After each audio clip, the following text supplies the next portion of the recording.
Hello, day 9. Let's get straight into it. But before we do, I just want to quickly touch base with something. I know that right now there would be some people feeling like, yes, everything that she's saying, it's landing. Let's keep moving. I'm excited for 2025. Like, there would be people in that energy.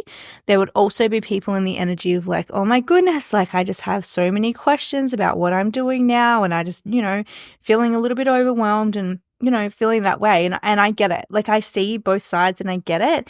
And I just want to say to you, like, stick the course, stick the 21 days, stay the course, and just really like lean into this space, because whichever side you are on, like I've been on both of those sides as well. But what I do know is that it doesn't get better if you just like retreat and bury your head in the sand. If you're one of those people that is feeling like incredibly motivated and ready to move, great. I love that for you.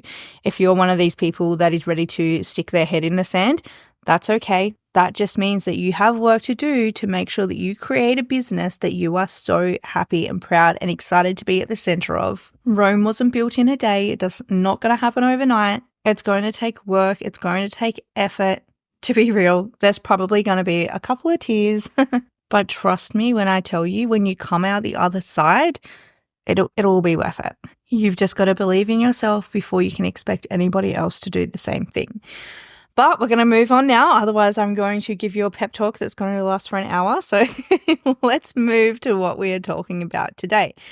Today, we're going to talk about how I often get asked when is it the right time to pivot? When do I need to change things? Like all of those questions. I get asked them all the time. And you kind of have to bear with me because there's not a specific answer that I can actually give you to this, because everybody's situation is actually different and there are so many different variable factors that come into this. So we're going to go about this in a bit of a roundabout way. So let's have a talk about it. So when do you know when it is time to pivot, when it is time to change something, and whether that be in terms of your messaging, in terms of your content, in terms of your brand, in terms of your actual business, in terms of your offerings, like all of those things, right?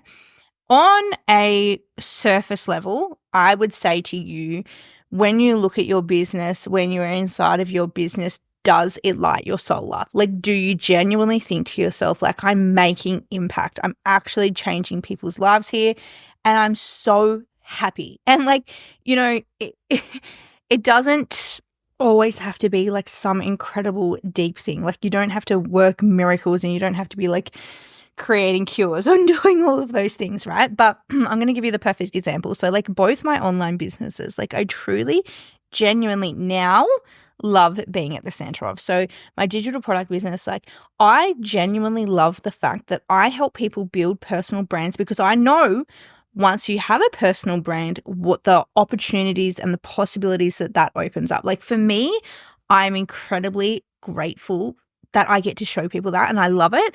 I love when I see the transformation in my e-commerce business, when I sell my Pilates trainers. Like I genuinely know how hard it is to find time to have workouts and stuff like that. So when I can solve that problem for people and I can give them the opportunity to do a workout that A, tones them up, B, gets them healthier, and C, I personally love exercise because I know how much it helps my mindset, really gives me like this mental refresh. And I'm so grateful that I get to give people that opportunity as well. So like for me, I just love it. Like I love both of them, and don't get me wrong, like they're stressful times, of course, but 99% of the time, like I'm obsessed. Like I love it. I'm purely obsessed with it. But there was a time with my digital product business, I wasn't obsessed with it. Like I'm going to be so real with you right now. There was a time I used to look at my phone and be like, oh my God, like, oh, I have so many messages to respond to. I felt like really overwhelmed, and it was because I set it up in a way that like it wasn't sustainable. And I've already touched on that briefly, and we're going to talk about that more in boundaries. But at the same time too, what I'm saying is like, you need to be obsessed with what you are doing. And if you are not, that is your first sign that you have some changes to make. Like if you're just doing something because you see other people making money in it, and don't get me wrong, like I do believe like money is the key to happiness, because once you have more money, you have more freedom. Once you have more freedom, then you have more happiness. Like, but that's a whole other topic. But what I'm saying is like, if you were just purely in it because you saw someone else making money, but honestly, you really couldn't care for it either way, in the startup, in the small business stages, that's probably not going to be sustainable. And don't get me wrong, like there are obviously people that start online businesses, scale, sell, and like that's how they make their businesses work. But at the same time too, like are they obsessed with the product or are they obsessed with like the process of like scaling and selling? Like they love that process. So hopefully you can understand what I'm saying with that. So first question you need to ask yourself, are you obsessed with it?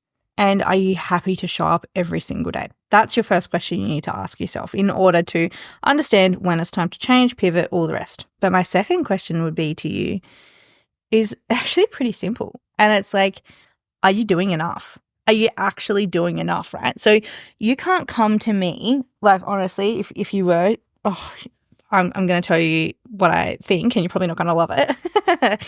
But you can't come to me and say, okay, Madeline, I have been creating content now for 3 months and it's not working.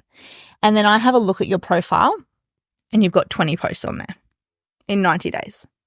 You're not doing enough. Like honestly, you're just not doing enough. And it is actually that simple. It gets to be that simple because it is. If I have a look at your content and it is the most basic content, and I get it because everyone's got to learn how to create content, but there's also this side of it. It's like, okay, cool, you want to create better content, go and learn how to create better content. Don't just expect that you can just post some like half-assed piece of content that you copied and pasted the text off somebody else's that you saw perform well and then wonder why yours didn't work.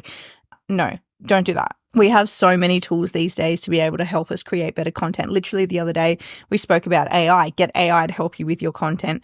Obviously, once you've trained it and it sounds like you, but get AI to help you with your content. Use CapCut to edit your content so that there's no big pauses in it. Learn little things about what type of content performs well. Like if it's a speaking piece of content, why don't you have captions on it? Why don't you have a text on screen for the first few seconds so that people know what your content is actually about, so they've got a reason to actually watch it? Like I see so many people create content with what I would call is a sense of entitlement, right? Because they expect that just because they've created the content, oh, well, it didn't go viral and it didn't get 10,000 views. And no wonder it didn't. It was half-assed. Like, let's be real, it was half-assed.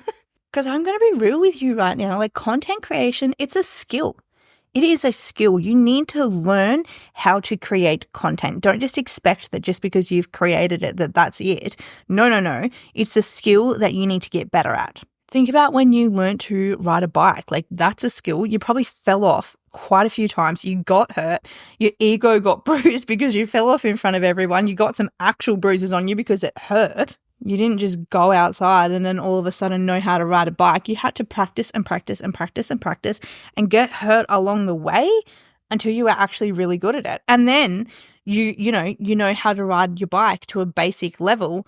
But then, like, for example, riding a bike, like I'm going to use this as a perfect example. I can ride a bike.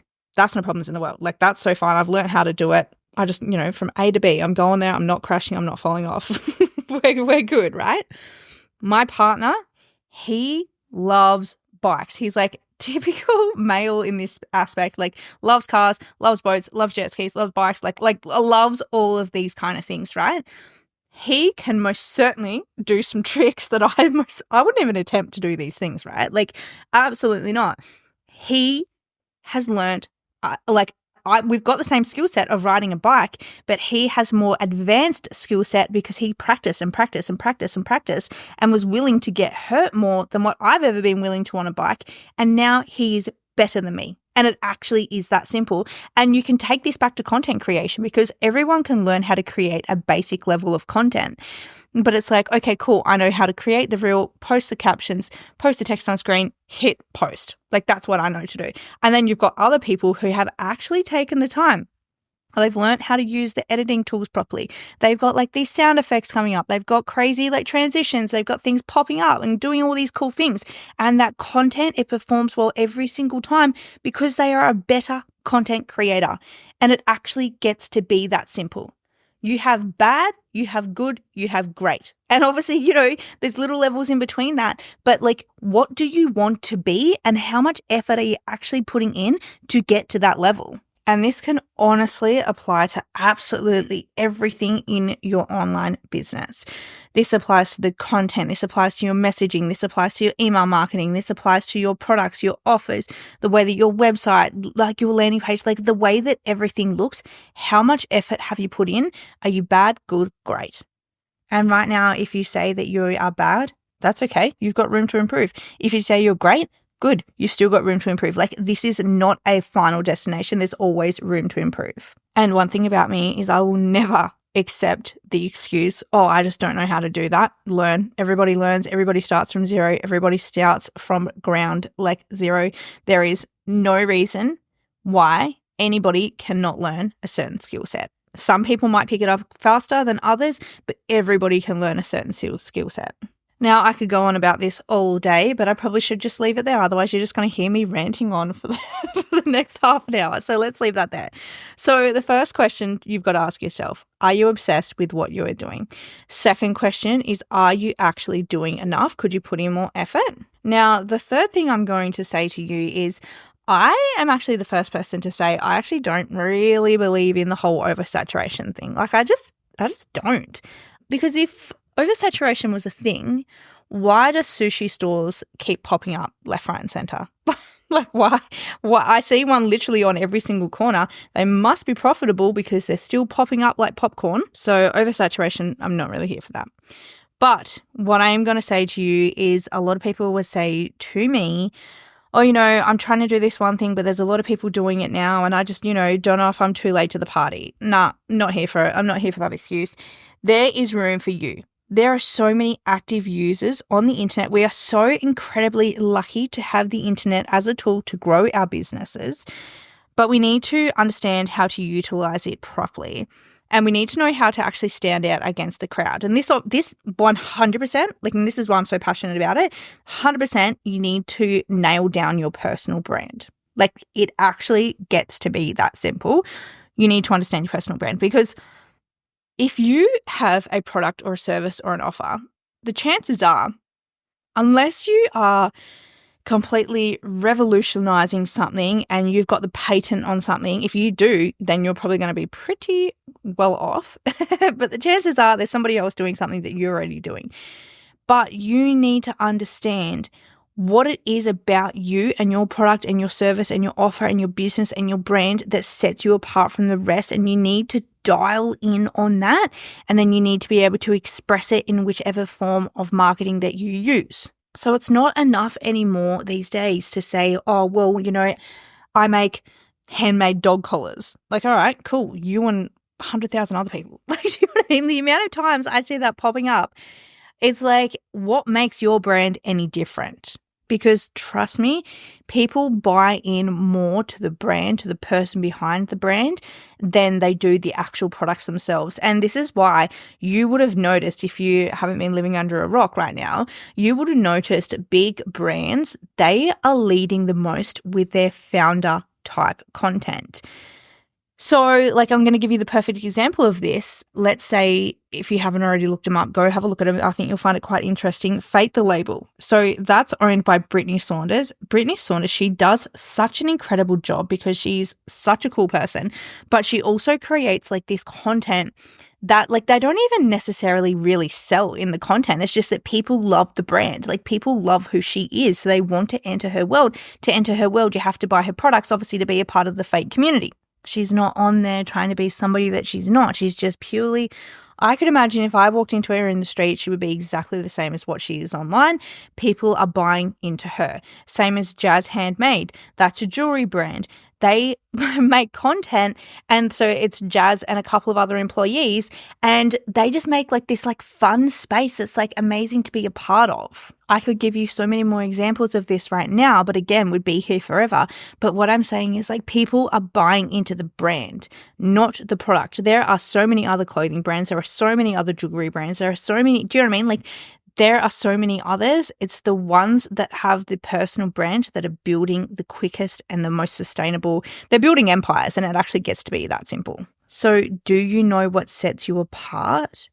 And do you know what builds your brand? Like, what is your personal brand? So are you obsessed? Are you putting in enough effort? And do you understand your personal brand? Those are the questions that I would ask you before I would say, yeah, you should completely pivot to a completely different niche. Or if you know deep down that what you're doing doesn't align with those things, change to deep down what it is that you truly want to do. Because if you nail those 3 things, I promise you, you will have a thriving business. But those 3 things, you have to nail them. Otherwise, you're just going to go around and around and around in circles. Let's leave that one here today. As always, I would love to hear what this has brought up for you. Come inside Charismatic Creators. It is free. Jump in. Bring your thoughts. I would love to hear from you. Enjoy the rest of your day, and I'll talk to you tomorrow.